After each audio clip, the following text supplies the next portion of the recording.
results. So first, the tailpipes, all this stuff. They never, ever mention the fact at the top that China is the #1 polluter in the world. Wildfire smoke from Canada causing apocalyptic-like smoke to smother the Northeast, causing some of the worst air quality in the world.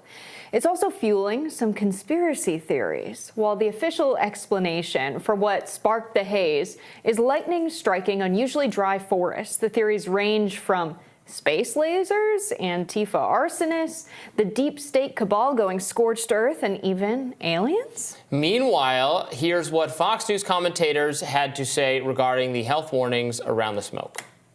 Look, the air is ugly, it's unpleasant to breathe, and for a lot of people, they get anxiety over it. But the reality is there's no health risk. Okay, there's EPA research. They've done lots of clinical research on asthmatics, on elderly asthmatics, on children, on elderly with heart disease. Not a cough or a wheeze from any of them. We have this kind of air in India and China all the time. No public. Images could be proof that the Canadian wildfires were deliberately caused by perhaps the government rather than by climate change. Tom. Okay, and are those satellite images real then? There were two clues in the video that allowed us to find the original satellite images. In the video, you could briefly see the words GOES 16 and GOES East on the upper right of this video. So we searched these words online and we found that GOES 16 is an American satellite company owned by no other than NASA. So these images that we saw, those are real satellite images. Then we also bumped into this tweet sharing the video where they mention DuPage College's meteorology department that show the wildfires on June 2nd out of Quebec, Canada, that, as they claim, all started at exactly the same time. So with this information, we were easily able to find the page where these exact satellite images are available. From here, we have them from the past 24 hours, and we searched the area of interest to us, which is Quebec. And here's a screenshot that we took from the website's archives from June 2nd, showing the wildfires that were actually raging that day in southern Quebec. And you can see that these images that we took are identical to those that we retrieved from the GOES 16 satellite broadcast on the DuPage University website from June. The evacuation of thousands across the country since June 5th. This account that regularly shares misinformation has shared this viral video with over 3 million views with the caption that reads, "How do that many fires all start at the same time across an entire province?"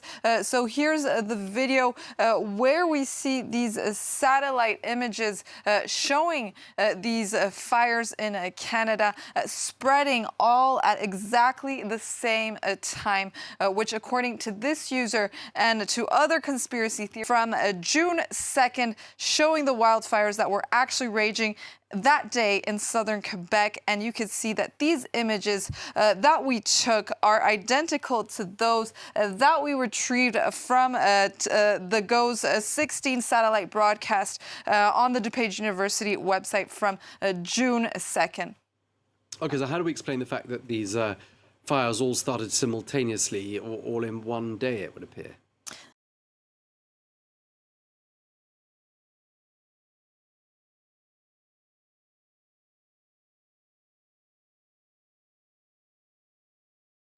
Okay, so very dry conditions and this dry storm, as you say, being the explanation. Well, thank you very much indeed for that. Catalina Marchandía. Oh, we made it. We're going to line on the road now pretty soon. Distraught in disbelief and racing to escape the flames. Just go. Go, people, go. Beat the word down. Oh, my God, bro. Multiple wildfires burning out of control in Hawaii. Tearing through the tourist island of Maui. We don't know how many people are dead, how many buildings have been destroyed. On the west coast, the town of Lahaina, home to 12,000 people, has been ravaged. On Front Street, buildings that have stood for 300 years consumed. by a wall of flames. I was the last one off the dock when the firestorm came through the banyan tree and took everything with it. On the harbour, boats and debris alight. We're done. Yeah, we're done. At least a dozen residents, including 2 children, had to be rescued from the water. They jumped in to save themselves from the inferno. I still don't know where my little brother is. I don't know where my stepdad is.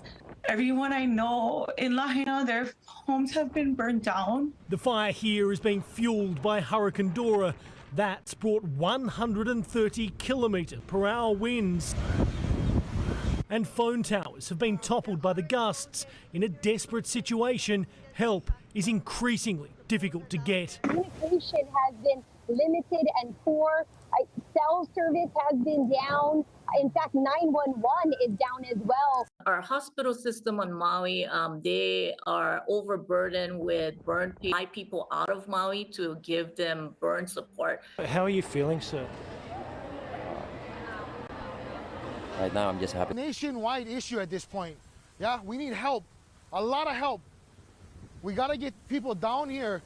You can just hear that emotion in his voice, and you can see the stress and the angst in his eyes and the pain in his face. He took me to his home, or what's left of his home, and showed me around, and it is completely burned to ash and all. Or you could go left, north, and you have to go all the way around the island, and they didn't know if those roads were open. Oh my God! As the day progressed, the scope of homes and businesses and Hawaiian history. Lahaina, a mecca for tourists, used to be the capital of Hawaii's ancient kingdom and a major fishing port. This is a time we need help. We need to. This video shows a wall of flames swallowing Front Street, destroying dozens of businesses. And north of Austin, Texas, evacuations in Cedar Park. Crews there battling a wildfire. 6TL72, still holding incident 4439. But Anderson, as you understand, and all of the producers and directors of CNN and the news network, this situation is very serious, and it's going to, and former President Bush for their strong statements of support and comfort today. I thank all the leaders that are coming to Louisiana and Mississippi and Alabama to our help and rescue. We are grateful for the military assets that are being brought to bear. I want to thank Senator Frist and Senator Reid for their extraordinary efforts, Anderson. Tonight, I don't know if you've heard, maybe you all have announced it, but Congress is going to an unprecedented session to pass a $10 billion supplemental bill tonight to keep FEMA and the Red Cross up and operating.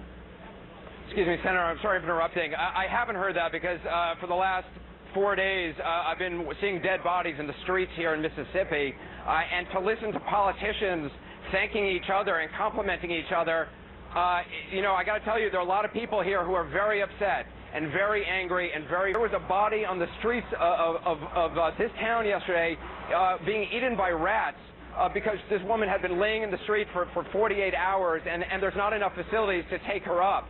Do you get the anger that is out here? On the Situation Room every afternoon, Wolf, are posted on the website 2 or 3 hours before we go on the air. And people who read the website often begin to respond to the questions before the show actually starts. The question this hour is, how would you rate the response of the federal government to Hurricane Katrina? I got to tell you something. We got 500 or 600 letters before the show even went on the air. No one says the federal government is doing a good job in handling one of the most atrocious and embarrassing and far-reaching and calamitous things that has come along in this country in my lifetime. I'm 62. I remember the riots in Watts. I remember the earthquake in San Francisco. I remember a lot of things.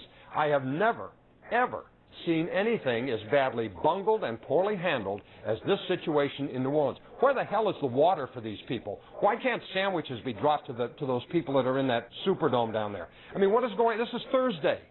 This storm happened 5 days ago.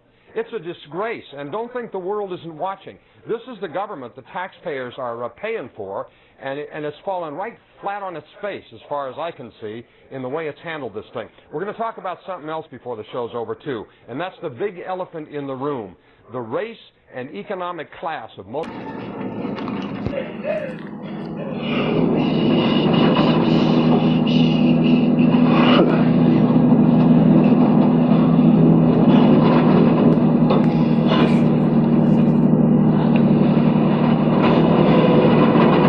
Going back to Cuesta Verde, aren't we? That's right. What about the kids?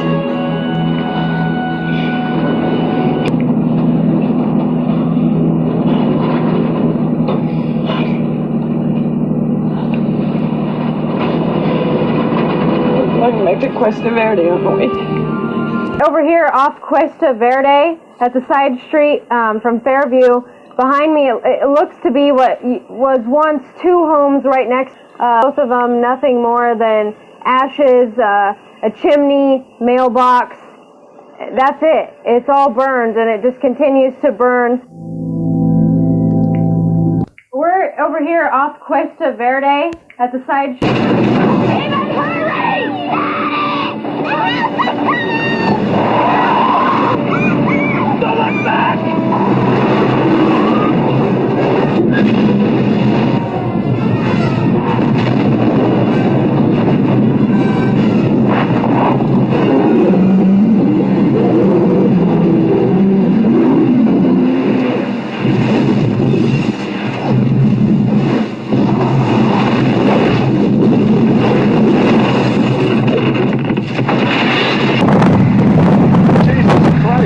It's like life and death right now, we okay? get those people out of here.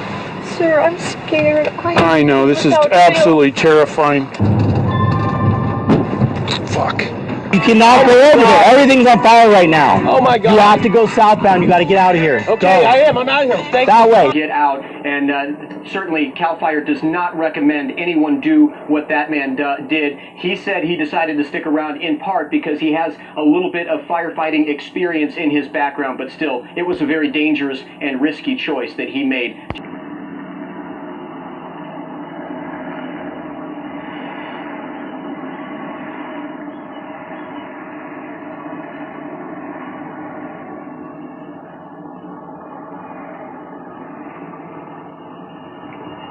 How contained is the car fire?